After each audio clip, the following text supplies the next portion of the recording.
नमस्कार दोस्तों, आप सभी लोगों का स्वागत है हमारे चैनल रोमिंग पाल पर। मैं हूं आपके साथ आपका दोस्त और होस्ट अंकित पाल। आज मैं आपके लिए लेकर आया हूं एक ऐसी बाइक जो कई लोग लेने की सोचते हैं और खासकर ये मिड सेगमेंट बजट बाइक है जो 125 सीसी में आती है और ज़्यादातर लोगों की पसंदीदा बाइक होती है क्योंकि डेली कम्यूट में ये आपको एवरेज बहुत अच्छा निकाल के देती है।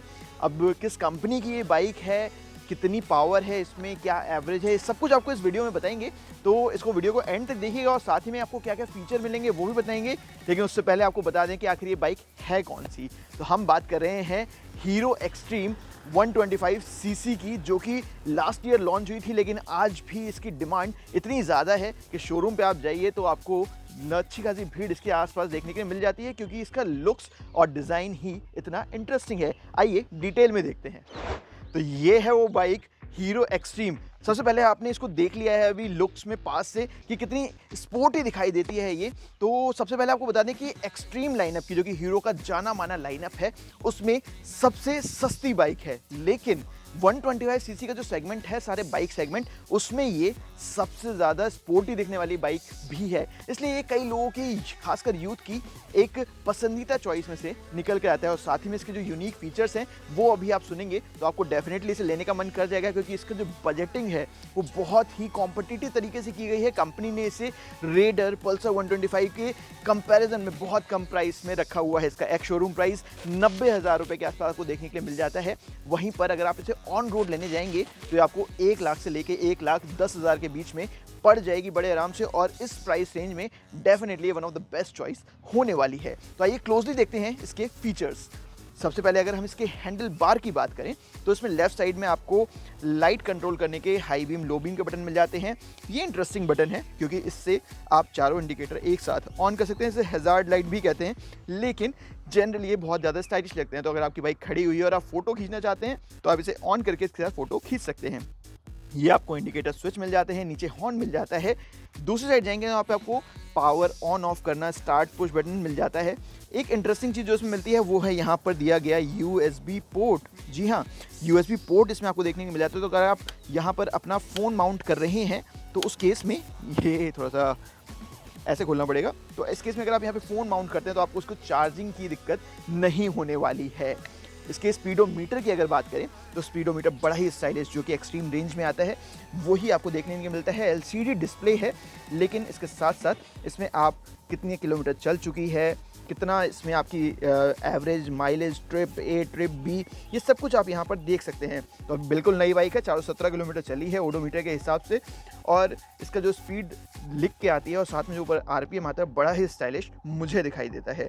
इसमें ABS मिल जाता है आपको, जैसा आप देख रहे हैं ब्लिंक हो रहा है। उसके अलावा छोटे छोटे से यहाँ पर इंडिकेटर्स जैसे कि पेट्रोल, इंजन लाइट और न्यूट्रल। स्टैंड पे खड़ी हुई बाइक भी आपको मिल जाती है। इस स्टैंड वाले सिंबल का मैं आपको थोड़ा सा और डिटेल में बताऊंगा कि क्या यूज़ आता है।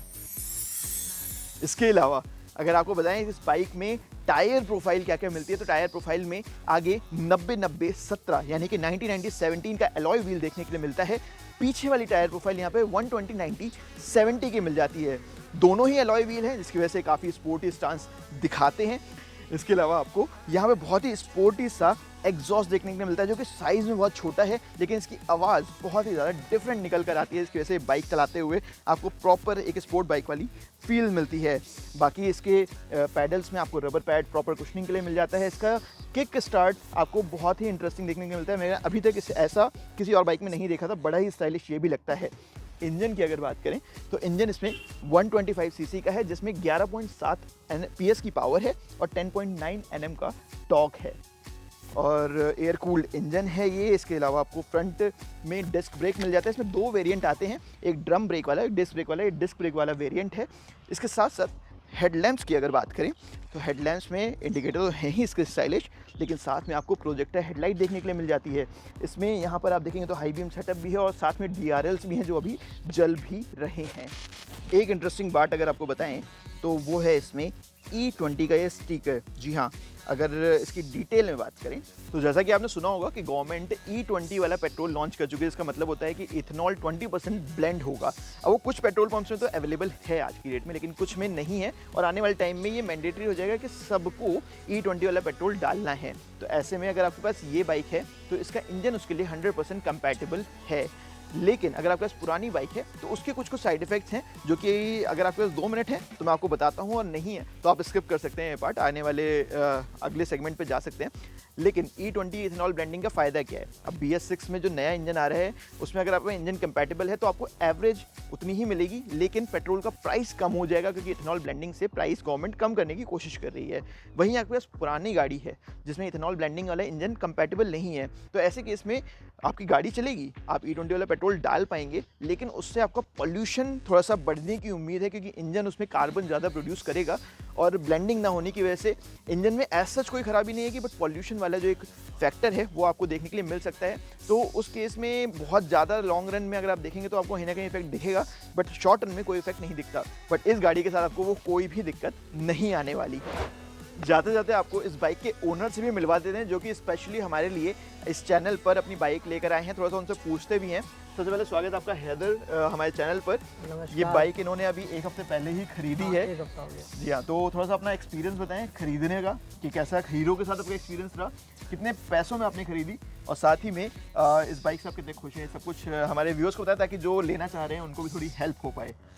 गाड़ी ली है मुझे अब तक 1 हफ्ता हो गया है और गाड़ी चलाने में एकदम कंफर्ट फील हो रहा है। इससे पहले मेरे पास अपाची थी जो मैंने सेल कर दी, उसके बाद इसको लिया मैंने। ऑन रोड मुझे 1,18,000 की पड़ी है और गाड़ी चलाने में मतलब स्मार्ट बाइक, ऐसा फील नहीं आ रहा है कि मैं 125 सीसी वाली गाड़ी चला रहा हूँ। एक पहले मेरी अपाची 160 सीसी की थी, मैं 125 पे स्विच किया हूँ, लेकिन फील मुझे 160 वाली सीसी की आ रही है। बैठने में जो कंफर्ट, रोड को जो स्टिक करके गाड़ी चल रही है वो बहुत ही कंफर्ट जोन में आ रही है। बस प्रॉब्लम एक इसमें ये आता है कि गाड़ी सफाई करने में ना, इसमें जितनी एज है ना, डस्ट साफ़ करने में बड़ी मुश्किल होती है। अगर डस्ट से बचना है तो दूसरी गाड़ी देख सकते हैं। तो thank you so much Haider अपने व्यूज़ हमारे साथ शेयर करने के लिए, ऑडियंसेस को अपनी राय देने के लिए, और साथ ही में अपना एक्सपीरियंस शेयर करने के लिए, और सबसे ज़्यादा इस चैनल पर अपनी बाइक को यहाँ लाने के लिए। तो जैसा कि मैंने आपको अभी बताया था कि इसमें एक स्टैंड की लाइट जल रही थी, तो उसका पर्पस था ये स्टैंड के बारे में दिखाने का कि इसमें कई फीचर्स आते हैं कि अगर बाइक आपकी साइड स्टैंड पे खड़ी हुई है तो ऐसे में आपकी बाइक स्टार्ट नहीं होगी।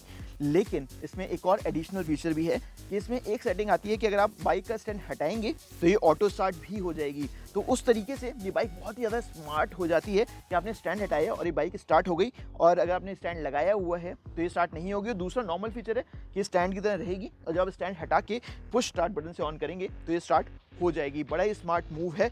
हालांकि इसकी राइड की अगर बात करें तो अभी मैंने थोड़ी देर पहले इसकी राइड ली थी, और राइड लेते हुए मुझे जो फील हुआ जिसमें आवाज़ की वजह से, इसकी सिटिंग पोस्चर की वजह से, जो कि बहुत कंफर्टेबल है, ये 125 सीसी वाली फील नहीं दे रही थी।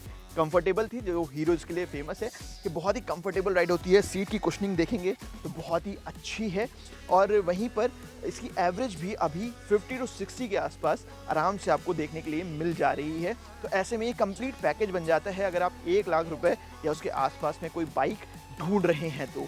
बाकी अगर आपके पास और भी कोई बेटर ऑप्शन है तो हमें नीचे कमेंट सेक्शन में ज़रूर बता सकते हैं, और अगर आप ये बाइक ओन करते हैं या करना चाहते हैं तो अपनी राय भी ज़रूर नीचे कमेंट सेक्शन में लिख सकते हैं। बाकी हमारा वीडियो पसंद आया हो तो डेफिनेटली इसे लाइक करें, और चैनल को अभी तक सब्सक्राइब नहीं किया तो कर लीजिए, क्योंकि ऐसे इंटरेस्टिंग वीडियोज़ हम आपके लिए लाते रहते हैं।